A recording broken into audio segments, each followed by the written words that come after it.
Ամերիկայի մի քանի նահանգներում արդեն արգելել են հեռախոսները, սմարթֆոնները դպրոցներում։ Դրանցից վերջինը Վաշինգտոնն է, Կոլումբիա շրջանի քաղաքը, որը դասվում է որպես առանձին նահանգ եւ նաեւ մայրաքաղաքն է Ամերիկայի։ Եվ սա շատ հետաքրքիր փաստ է, քանի որ Վաշինգտոնը հիմնականում ազատական մտածողության տարածք է, սակայն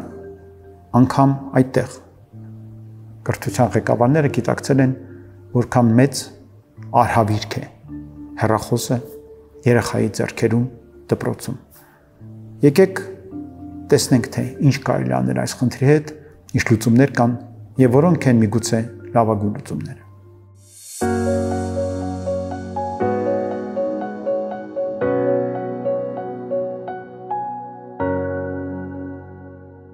Սկզբից գնանք նրանից, թե որն է խնդիրը։ Ամեն ծնող, ամեն ուսուցիչ ունի այս հարցի շուրջ իր յուրահատուկ դիտարկումները։ Հարցը բազմակողմանի է։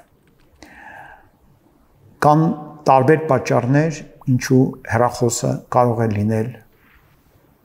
հանգամանք, որը խանգարում է երեխային եւ խանգարում է կրթությանը։ Առաջինը իհարկե դա անմիջական ազդեցությունն է երեխայի ուշադրության վրա։ Այն անընդհատ շեղող եւ իր վրա ուշադրությունը բևեռող սարք է։ Այն այդպես է կառուցված, այն այդպես է ծրագրավորված։ Նրա նպատակն կայանում է նրանում, որ ամեն գնով շեղի ձեր ուշադրությունը իր վրա, որպեսզի դուք ավելի շատ ժամանակ անցկացնեք հեռախոսի հետ, այսինքն դիտեք գովազդ, օգտագործեք ծառայություններ, որոնք վերում են նրան, որ դուք գումար եք ծախսում կամ այլ կերպ ապահովում եք այդ բազմաթիվ ընկերությունների կողմից գումար ստանալը, որը իրենց գլխավոր նպատակն է։ Սա առաջին խնդիրն է, ուշադրության շեղում։ Անկամ եթե հեռախոսը ուղղակի գտնվում է երեխայի պայուսակում, պայուսակը գտնվում է հատակին, կա անմիջական հոգեբանական կապ երեխայի ենթագիտակցության եւ այդ հեռախոսի միջև։ Երեխան գիտի, որ մի ձեռքի շարժումով նա նորից կապ կհաստատի իր սարքի հետ եւ կընկղվի այդ սարքի մեջ գտնվող տեղեկույթի դաշտ, կմոռանա դասի մասին, առավել եթե այդ պահին դասը մի քիչ ձանձրալի է դարձել։ Սա թիվ 1 հանգամանքն է։ Թիվ 2 հանգամանքն այն է, որ դպրոցները ամեն դեպքում ձգտում են վերահսկել,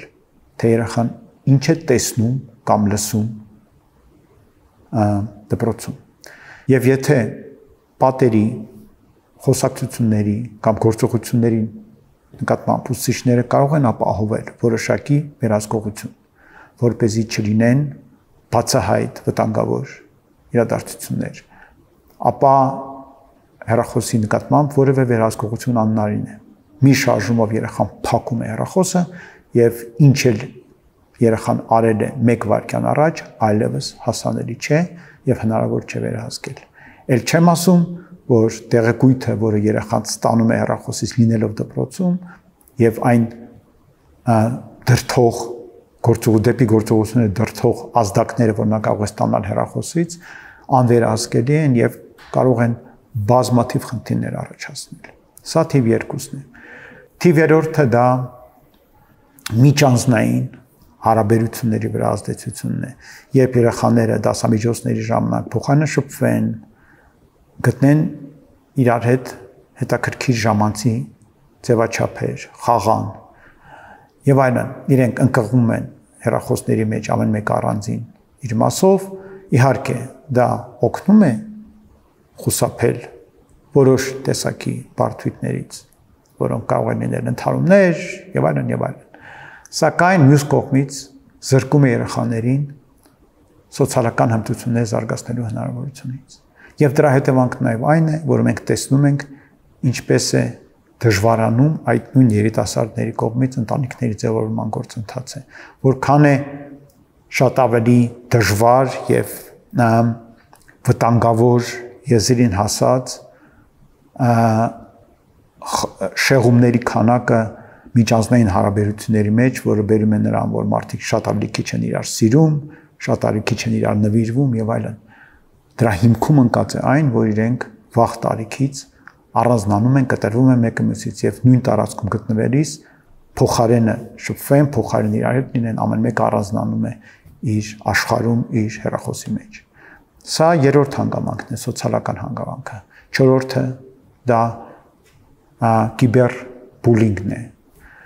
Դա մի երևույթ է, որի դեմ առնելը գնալով դառնում է ավելի դժվար, երբ որ դուք չեք տեսնում որևէ իրադարձություն դպրոցում, ամեն ինչ կարծես շատ հանգիստ է եւ երեխաները ոչինչ չեն անում, դուք չեք կարողանում դիտարկել կամ տեսնել ինչ որ ճնշումներ երեխաների վրա, հալածանքներ, սակայն դրանք այդ պահին, հենց այդ պահին իրականանում են վիրտուալ տարածքներում, ինչ որ չաթերում, ինչ որ հարթակներում, որտեղ խմբերով հարձակվում են երեխաներից մեկի վրա եւ հետապնդում են նրան։ Իհարկե դա կարող է լինել եւ դպրոցից դուրս, սակայն դա առավել ցավալի է դպրոցում, երբ որ երեխան անպաշտպան է, երբ որ նա չի կարող ոչինչ ձեռնարկել։ Տանը նա կարող է դիմել ծնողներին եւ իրավունք ունի դիմել ծնողներին, սոցիալական տեսակետից դա արդարացված վարքագիծ է երեխաների մոտ, իսկ դպրոցում նա պետք է դիմի ուսուցիչներին, սակայն շատ եւ շատ կրթական հաստատություններում եւ այդ դասարանի դինամիկայի տրամաբանությունից ելնելով ուսուցչին դիմելը այդ պարագայում նշանակում է պարտությունը ընդունել եւ դա նշանակում է, որ հալածանքի աստիճանը կարող է ել ավելի բարձր լինել դրանից հետո։ Այսպեսով եւս այդ կիբերբուլինգի հանգամանքը։ Եվ վերջին հանգամանքը դա այն է, որ կա նաև անվտանգության խնդիր։ Երեխաները կարող են ձայնագրել կամ տեսագրել ինչ-որ իրադարձություններ, ուսուցչի աշխատանքը, ինչ-որ հատվածներ դպրոցի կյանքից, որոնք կարող են ունենալ ծանր հետևանքներ։ Սկսած, եթե խոսքը գնում է այն երկրների մասին, որտեղ ի սկզբանե կան որոշակի խնդիրներ երեխաների անվտանգություն դպրոցներում ապահովելու տեսակետից, սկսած նրանից, որ արտաքին մարդիկ, որոնք վտանգ են սպառնում, կարող է դրանց միջոցով տիրապետեն որոշակի տեղեկույթի դպրոցի մասին եւ դա օգտագործեն իրենց նպատակների համար, վերջացրած նրանով, որ անգամ ամենաանվտանգ միջավայրերում տարատեսակ տեսագրություններ, որոնք ցուցադրում են թուլության պահ, անպաշտպանության պահ, ինչ որ իրավիճակ, որը խոցելի է դարձնում դպրոցի այդ համայնքի անդամներից որևէ մեկին, դա կարող է տարածվել եւ հետևանքներ ունենալ եւ այդ մարդու համար եւ դպրոցի համար։ Սրանք ընդհանրապես մի քանիսն են այն բոլոր հանգամանքներից, որոնք հաշվի են առնվում նման խնդիրները քննարկելիս։ Հիմա կա արդյոք գետ որևէ դրական կողմ հեռախոսների օգտագործման տեսակետից։ Դե իհարկե դրանք ունիվերսալ գործիքներ են։ Դրանք կարող են օգտագործվել կրթական գործընթացում։ Դրանք օրինակ կարողանում են տեսագրել բավականին բարձր որակով եւ ինչը կարեւոր է առավելևս այս վերջին տարիներին արտադրված հեռախոսները իրենք կարողանում են մեծ հաճախությամբ, կադրերի հաճախությամբ տեսագրություններ անել, ինչը կարելի է օգտագործել օրինակ փորձերի ժամանակ, որպեսզի արագ ընթացող գործընթացները նկարահանել եւ հետո դրանք վերլուծել։ Կան տարբեր այլ գործիքներ հեռախոսների վրա, որոնք կարող են շատ լավ օգտագործվել, օրինակ կահույտ կարելի է խաղալ դասի վերջում գիտելիքը ամրապնդելու եւ վերահսկելու տեսակետից խաղային ձևաչափով կարելի է օրինակ որպես հաշվիչ գործիք օգտագործել, եթե երեխաները մոռացել են կամ չունեն այդ պահին ձեռքի տակ հաշվիչ մեքենա կարող են օգտագործել հեռախոսը եւ ել չեմ ասում, որ իհարկե լինում են կարևոր պահեր դպրոցական կյանքում, որոնք հաստատ արժի նկարահանել եւ պահպանել եւ այդ պահերի պատկերներ ունենալը նաեւ երևի թե կարեւոր է։ Սակայն երբ մենք խոսում ենք այդ կշեռքի նժարների մասին, ապա բացահայտ է, որ այն խնդիրները, որ առաջացնում են հեռախոսները, շատ ավելի լայն եւ ծանր են, քան այն դրական կողմերը, որ դրանք բերում են իրենց հետ։ Եվ կան լուծումներ, որոնք կարծում եմ կարող են այս երկու խնդիրները միաժամանակ լուծել, մի կողմից չսահմանափակել երեխաներին եւ իրենց ինքնաարտահայտվելու եւ ինչու՞ չէ սոցիալական հմտություններ ձեռք բերելու վիրտուալ աշխարհում այդ կարողությունները, բայց մյուս կողմից նաեւ զերծ պահեն երեխաներն այն բոլոր վտանգներից, որոնք իրենց հետ ապնդում են։ Երբ Ամերիկայի որոշ նահանգներ ուղղակի հրահանգման սկզբունքով արգելում են դպրոցներում հեռախոսների օգտագործումը,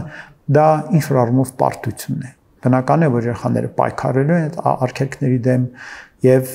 փաստ չէ, որ դպրոցները միշտ կարողանան այդ արգելքները իրականում պարտադրել երեխաներին։ Պարտադրանք այստեղ իրականում խնդիր է։ Կարծում եմ, որ լավագույն լուծումը կայանում է նրանում, որ մենք գիտակցենք, սթափ գիտակցենք, որ ցանկացած տեխնիկական միջոցների օգտագործումը կրթական գործընթացում բավականին սահմանափակ է։ Եվ մենք տեսանք, թե ինչպես եկավ եւ անցավ սմարթ գրատախտակների ողջավորությունը, ինչպես դրանք դարձան սովորական եւ պարզ գործիք, որը այո օգտագործում են, բայց հրաշքներ չի ստեղծում եւ չի վերափոխում կրթությունը։ Եվ ընդհանրապես կրկնեմ այն միտքը, որ տեխնոլոգիաները դեռ ոչ մի իրական զգալի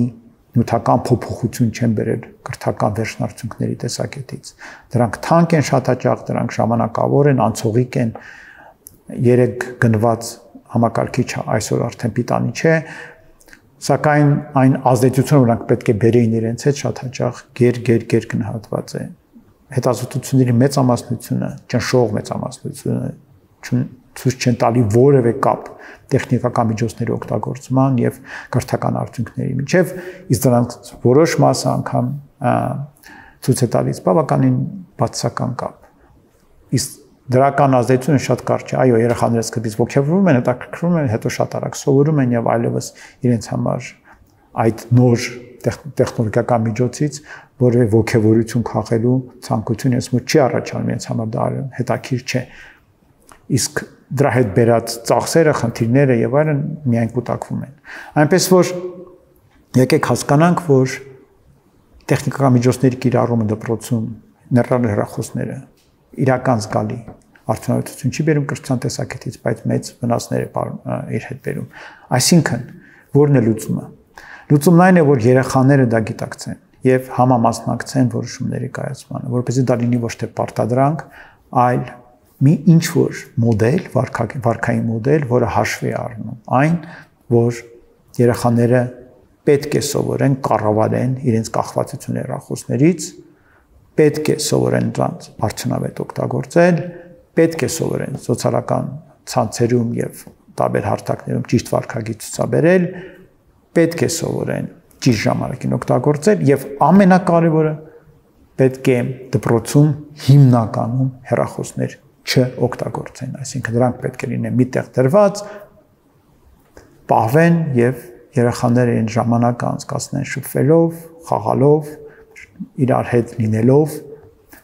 այլ ոչ թե այդ գործիքների գերին դառնալով։ Եթե մենք կարողանանք իրենց հետ պայմանավորվել, եթե կարողանանք իրենց համոզել, մենք կունենանք արդյունավետ կրթական միջավայր։ Միայն պարտադրանքով, արգելքով ցավոք խնդիրը չի լուծվում։ Չնայած որոշ մասով իհարկե դա լուծում է, գոնե որոշ մասով դա նվազեցնում է այն բացասական հետևանքները, որոնք կան, բայց լայն առումով դա պարտություն է, որտեղ դպրոցի շենքից դուրս գալու պահից երեխան ել ավելի է տարվելու այդ սարքով, քանի որ արգելվածը դառնում է ցանկալի։ Այսպիսով սա բարդ խնդիրներից մեկն է, որը այսօր կանգնած է կրթական համակարգի առջև եւ խոսքը գնում է ոչ միայն դպրոցի մասին, նույն խնդիրը կա համալսարաններում եւ դրա լուծումը այնքան էլ պարզ չէ, լուծումները պետք է փնտրել, բայց դրանք գտնվում են երեխաների հետ համագործակցելու դաշտում։